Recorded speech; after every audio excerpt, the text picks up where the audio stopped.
Sinabi kahapon ni NBI Director Melvin Matibag sa kanyang pagtestigo sa impeachment trial na nananatili at patuloy ang umunoy banta sa buhay ni Pangulong Ferdinand R. Marcos Jr. Dagdag pa ni Matibag, nasa 20 individual ang iniimbestigahan ngayon. Si Bernard Ferrer sa sentro ng balita.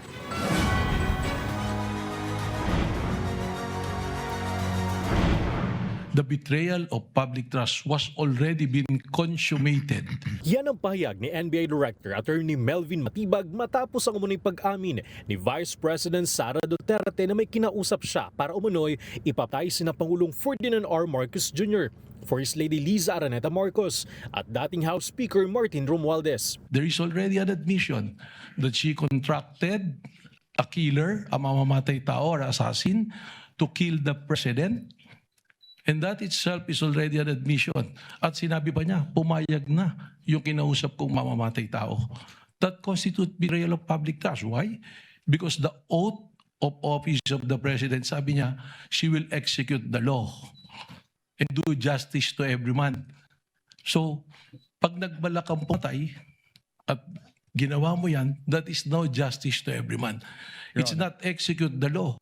Execute the president yung gusto mo gawin dyan. Hiniling naman ng depensa na tanggalin sa opisyal na record ng impeachment court ang pahayag ni Matibag. The motion to strike off is denied. Let the answer of the witness remain in the records. Tinanong din ng depensa kung may nakitang posibleng destabilization plot ng NBI kaugnay ng pahayag ni Davao City Mayor Sebastian Baste Duterte sa rally ng Rage Coalition noong April 2026, kung saan binanggit nito na kailangan nilang ulo ng Pangulo. At hindi po destabilisasyon, kundi banta po sa kaligtasan ng Pangulo na naging banta na rin po sa pambansang seguridad po. Ayon kay Matibag, malaya si Mayor Duterte na pahayag ang kanyang pagtutol sa pamahalaan, pero nilinaw niya na may mga limitasyon ng karapatan sa malayang pagpapahayag. But the freedom of expression has limitation also. Kung ito po ay nagbabiolate na ng batas at nakakasama na sa ating bayan, ay hindi naman po ito kasama na sa freedom of expression. Sa pagtatanong ni Senator Judge Erwin Tulfo, sinabi ni Matibag na nananatiling aktibo at patuloy ang manibanta sa buhay ni Pangulong Marcos Jr. Meron po kaming tuloy-tuloy na pakikipag-ugnayan sa ating sa palasyo po. I will not mention who exactly yung mga kausap po namin doon, but there's always continuing threat assessment po. Samantala, sa pagtatanong ni Senator Judge Joel Villanueva, isiniwalat ni Matibag na sinisilip ng mga investigador ang posibilidad na ang umano'y contract killer na tinukoy ni Vice President Duterte ay maaring nagmula sa Vice Presidential Security and Protection Group o VPSPG. Ayon kay Matibag, nasa 20 individual ang kasalukuyang nasa ilalim ng investigasyon. May mga pangalan na po kami nito.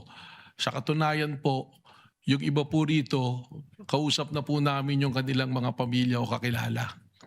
So, ganun po yung proseso. That's why sinabi ko, baka in 3 to 6 months, we can finally identify kung sino yung personalidad na yun po. Sa pagtatanong naman ni Senator Judge Bam Aquino, kinumpirma ni Matibag na iniimbestigahan din ng NBI kung may posibleng pagkakasangkot ng mga dayuhan sa umunoy balak na pagpaslang kay Pangulong Marcos Jr.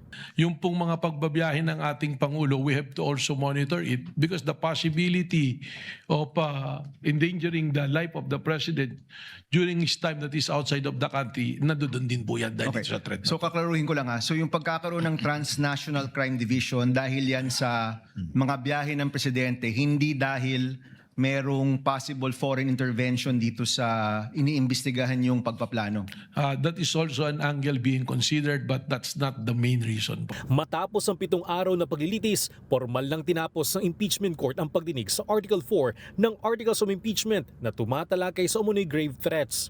Samantala, iminungkay ni Presiding Officer Francis Cheese Escudero na magtalaga ang prosekusyon at depensa ng mga bagong takapagsalita na hindi kasapi ng kanilang legal team. Pinalalahanan din ni Escudero ang magkabilang panig sa umiiral na panuntunan na naglilimita sa mga prosecutor, abogado ng depensa at mga witness sa pagbibigay ng ilang pahayag o magbunyag na impormasyong may kaugnayan sa kaso. Bernard Ferrer para sa Bayan.